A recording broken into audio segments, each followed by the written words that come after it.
Bonjour, dans cette vidéo, tu vas apprendre à calculer l'aire d'une figure. Alors cette vidéo fait suite à une autre vidéo où on avait été amené à calculer le périmètre de la même figure. Si tu veux voir cette vidéo, il te suffit de cliquer sur le lien ici à droite.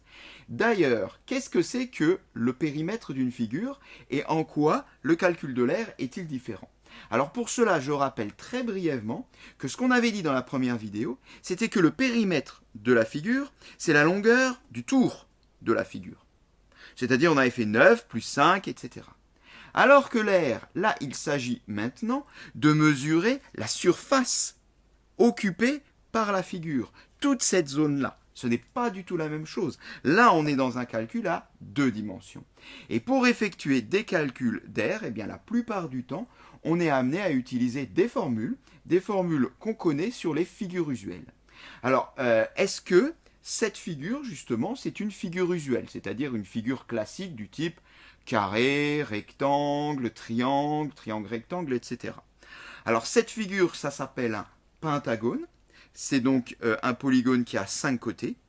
Et moi, personnellement, je ne connais pas de formule qui me donne directement l'aire de ce pentagone. Alors, ça peut certainement exister, mais en tout cas, ce n'est pas une figure usuelle. Ce n'est pas une figure avec laquelle on a l'habitude de travailler. Alors, comment on fait? Eh bien, ce qu'on va faire, c'est qu'on va faire des petits découpages dans cette figure de façon à reconstituer des morceaux de figures connues. Et ce petit découpage, eh bien, alors il y a plusieurs solutions pour le faire. On pourrait, par exemple, envisager bien de faire ici un premier découpage. De cette façon-là, j'aurai un rectangle. Puis là encore un deuxième découpage. De cette façon-là, j'aurai un rectangle. Et puis là, il va me rester ici un petit triangle rectangle. Ça marcherait bien. Comme ça, on calculerait l'aire de nos deux rectangles, l'aire du triangle rectangle, et on additionne tout ça. Bon, ça c'est une solution. Mais tu vois que je pourrais aussi faire le découpage de cette façon-là. Avec ici un grand rectangle. Bon, donc il y a plusieurs solutions. Mais il y en a toujours certaines qui sont meilleures que d'autres. Bon, tu es habitué.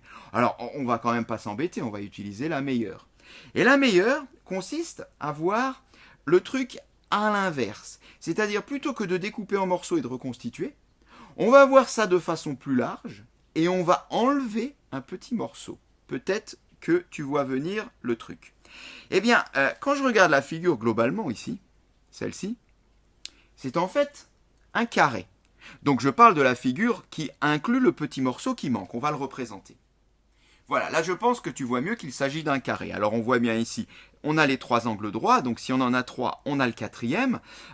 AB a la même longueur que AE, vu qu'on a 3 angles droits, donc le quatrième c'est même un rectangle, les côtés opposés sont égaux, ces côtés opposés sont égaux, finalement tous les côtés sont égaux, tous les angles sont droits, il s'agit bien ici d'un carré.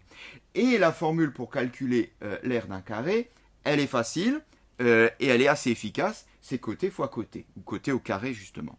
Donc, si on veut calculer l'aire de ce grand carré-là, ça ira vite. Qu'est-ce que c'est que notre ABCDE? Eh bien, c'est simplement le grand carré moins le petit triangle qui est ici. Donc, si j'enlève le petit triangle qui est ici au grand carré, j'aurai l'aire de ma surface ABCDE. Eh bien, c'est ce qu'on va faire. Alors, je ne précise pas plus pour le petit triangle, on le verra dans la suite de la vidéo. Commençons déjà par calculer l'aire du grand carré AB. Alors, ce qu'on pourrait faire, c'est donner un nom à ce grand carré. Et on va par exemple rajouter le sommet F.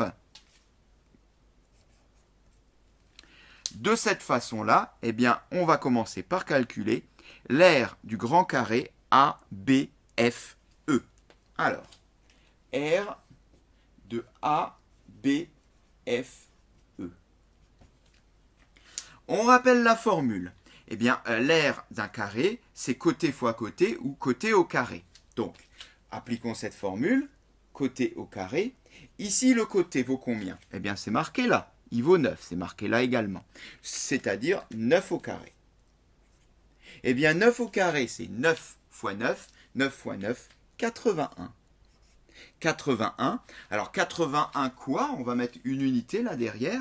Eh bien, quand je multiplie des centimètres avec des centimètres, c'est bien ce que j'ai fait ici. 9 fois 9. des centimètres par des centimètres, deux dimensions, je l'ai dit tout à l'heure, il s'agit d'une surface, j'obtiens des centimètres carrés. Eh bien, l'aire du grand carré, c'est 81 centimètres carrés. Calculons maintenant, eh bien, l'aire du petit triangle, ici, que je vais hachurer. Petit triangle qu'on va pouvoir ensuite enlever au grand carré. Alors déjà, quelle est la nature de ce petit triangle? Bien, si le tout est un carré, forcément, ce triangle est rectangle, j'ai un angle droit en F. Voilà qui est codé. Alors, bien maintenant, je voudrais donc calculer l'aire de ce triangle rectangle. Je connais une formule qui me permet de calculer l'aire d'un triangle rectangle, c'est la suivante.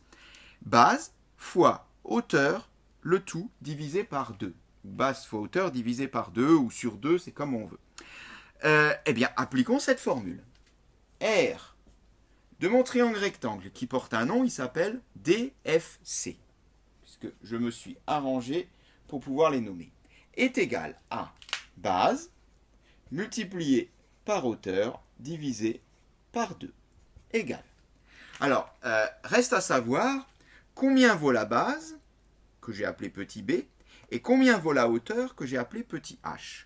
Alors pour ça, il faudrait que j'arrive à récupérer des dimensions sur mon triangle rectangle, parce que pour l'instant, je n'en ai aucune. Ben, c'est facile. Regarde bien, ici tu as 9 cm. Là tu as 6 cm. Donc ici, combien il faut rajouter à 6 pour trouver 9? Bien 3. Parce que 3 plus 6, ça fait bien 9. Ok. Ici j'ai 9 cm. Là, j'ai 5 cm. Donc ici, combien je dois rajouter à 5 pour trouver 9? Bien, c'est facile, c'est 4. De cette façon-là, j'ai 4 plus 5 qui me fait bien 9. J'ai donc récupéré les deux dimensions de mon triangle rectangle. Et bien maintenant, je peux faire les calculs. Je vais par exemple considérer que ça, c'est la base. Donc, alors je peux l'écrire ici, 3, multiplié par ceci la hauteur, c'est-à-dire 4, et je vais diviser le tout par 2. Base fois hauteur divisé par 2. 3 fois 4 divisé par 2. J'obtiens ainsi l'aire de la surface hachurée en rouge. 3 fois 4, 12. La moitié de 12, 6. 6. L'unité reste bien évidemment la même. Centimètres carrés. On est toujours en centimètres. 3 et 4, ce sont des centimètres. Je ne les ai pas écrits, évidemment, pour des raisons de place. Parfait. Eh bien, j'ai l'aire du grand. J'ai l'aire du tout petit. Eh bien, l'aire de ABCDE,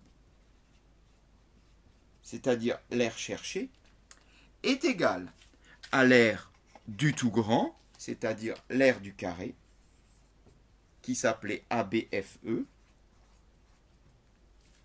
moins l'aire du petit à droite, du petit triangle rectangle, qui s'appelait DFC. Et si j'effectue tout ça, eh bien, je vais obtenir l'aire cherchée, soit eh bien 81 moins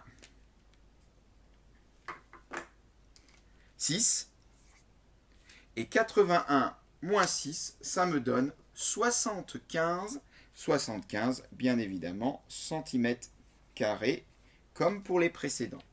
On peut conclure, l'aire de ABCDE est égale à 75 cm². Voilà qui est noté, et cette séquence est terminée.